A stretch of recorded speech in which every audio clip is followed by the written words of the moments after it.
the Zoom the wrong way. Okay. Hey guys, welcome to my channel. If you're new here, my name is Sam and I appreciate you guys clicking on this video so much. Please like and subscribe.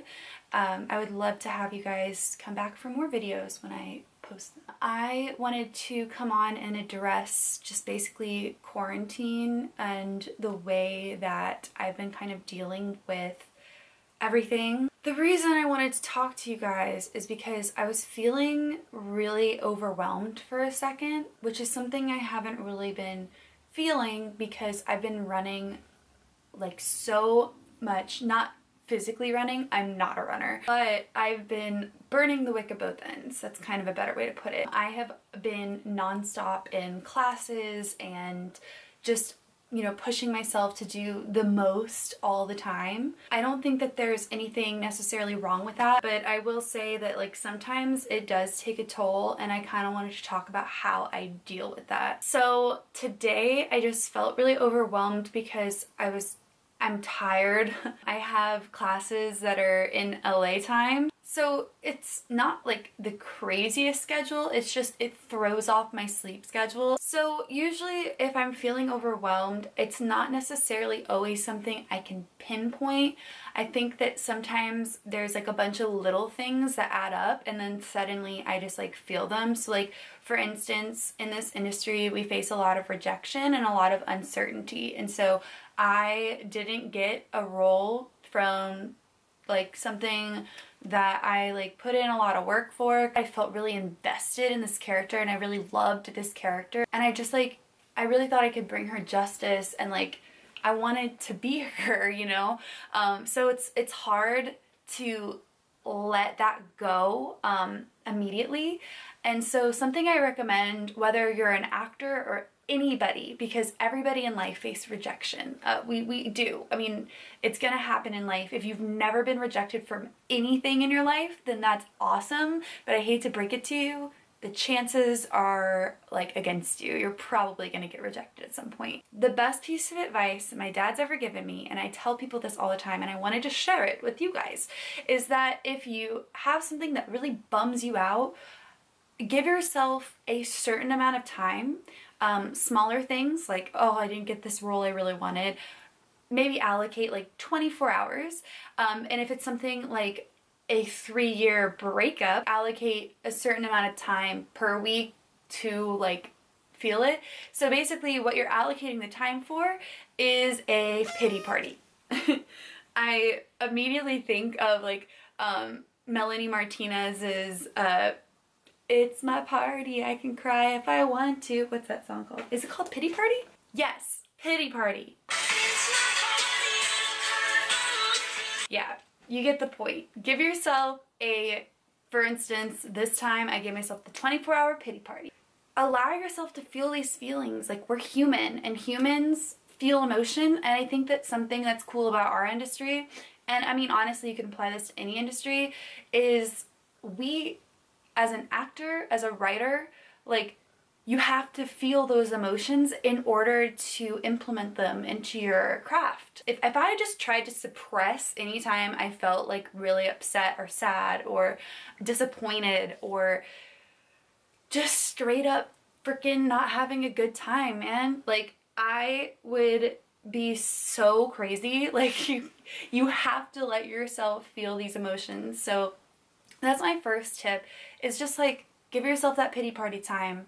And then the next step is to pick yourself back up. Personally, I like to kind of get back into the zone of like, okay, I didn't get this one, like what can I do to work on myself so that my chances for the next one are higher and I don't, you know, bum myself out in the process. I don't know why, I just got like this crazy like wave of emotion hit me, and it's like maybe my 24-hour pity party for the role like just kind of like didn't work as much this time. I think that it also could be like lack of sleep, because last night after my class I stayed up after it got out so I could listen to Taylor Swift's Folklore. I have no regrets about it because it's amazing. I think that it's probably lack of sleep. I find that I get really emotional whenever I like don't have enough sleep, or if I'm sick. I find that if I'm sick, which I'm not right now, thank God, but if I'm sick, I get so emotional. It's so weird. Like if I'm not feeling well,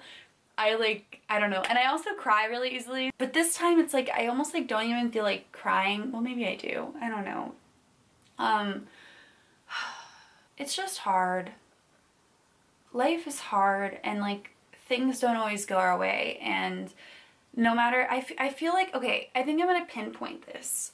I think that what I'm feeling right now is just like disappointment that I've been putting in so much work, and I've been working my batuski off, and I didn't get it. You know what I mean? And I want to make it very clear, like, I do not feel entitled to it.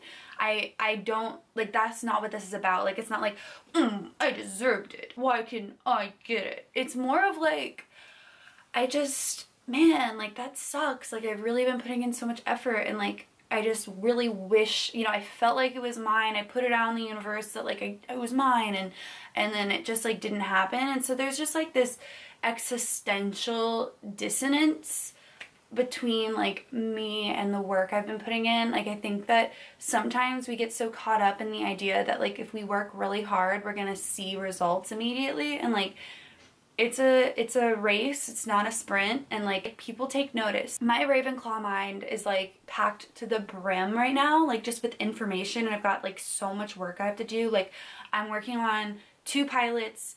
One of them I've already written, but like we're reworking it, and the other one I like am writing from scratch, and am more working on like the pitch materials for it and stuff. And then I'm also writing a Black Mirror spec, so I've got like a lot of actual like work to do, and it's emotionally taxing because like you literally have to like put yourself into that character's shoes and like just stretch yourself in so many different ways. But it's exciting stuff, and sometimes I think we have to take a step back and like really be like, wow, it's pretty amazing what I'm doing. You know, it's really amazing that this is something that's fallen into my lap in my life, and I feel passionate about it enough to put myself through this. And I'm sure that everybody can have something that they relate to that with. And if you don't have that thing that like sparks your soul or like lights your fire, like, then maybe this time is here to help you guide, you know, to that thing. But if you're like me and you're just like taking class after class and like just reading book after book and like slamming all this information in your brain, like, I think it's natural to sometimes have like a moment where you just need to decompress and let your brain process everything you've just taken in. I wanted to show you guys like a couple of things you can do to help you decompress and kind of separate yourself from what you're doing. So first and foremost, like one of my favorite things to do to decompress, especially if I'm tired, is to nap.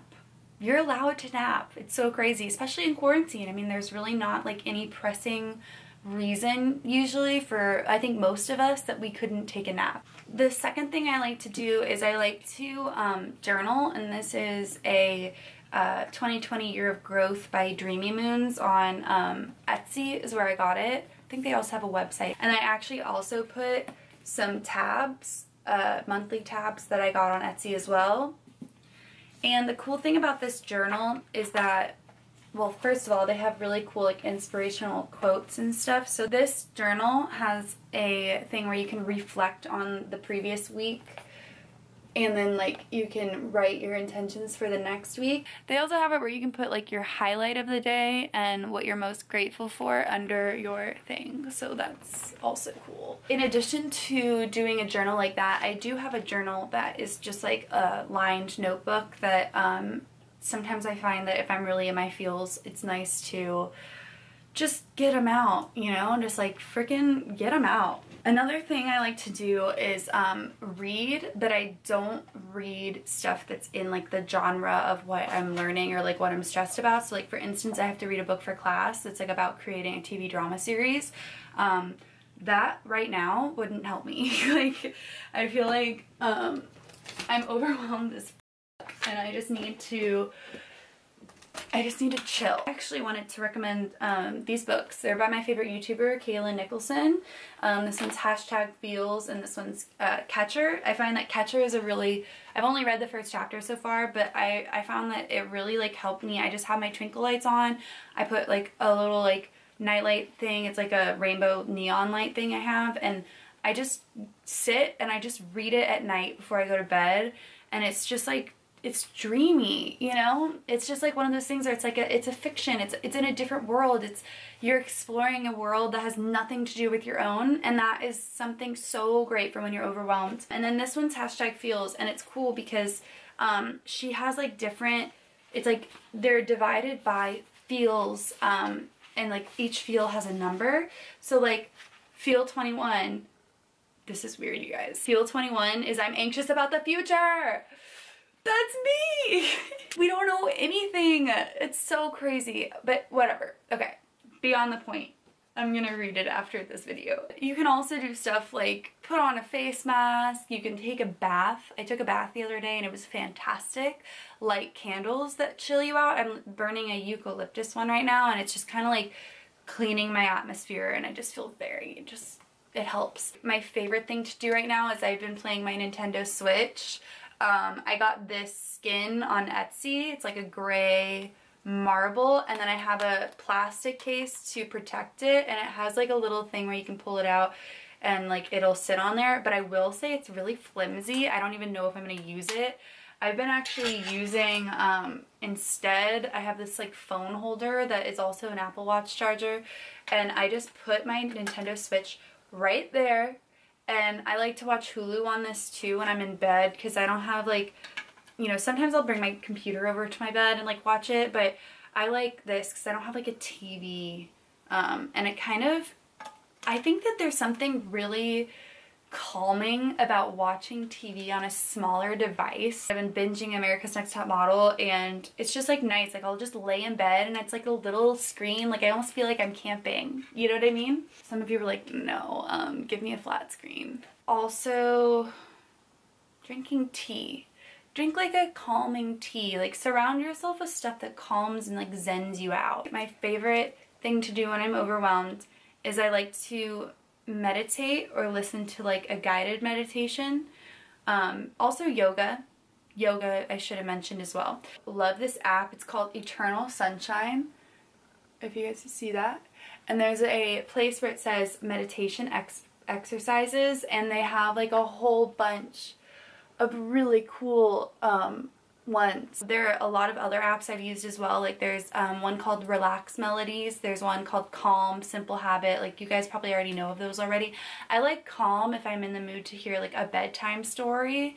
And then what I'll do is I'll play Relax Melodies in the back where you can create your own mixes. That's like great because I can like listen to a mix of like, you know, a cat purring and like a grandfather clock and like a crackling fireplace and stuff, and then like also hear the story. I don't think Simple Habit allows you to listen to like another app while you're playing it. I hope that you guys got something out of this, or at least just don't feel alone with your feelings of being overwhelmed. And I just genuinely can't wait for the next video. So stay tuned, and I'll catch you guys in the next one. Bye bye. Why did I say bye bye like that?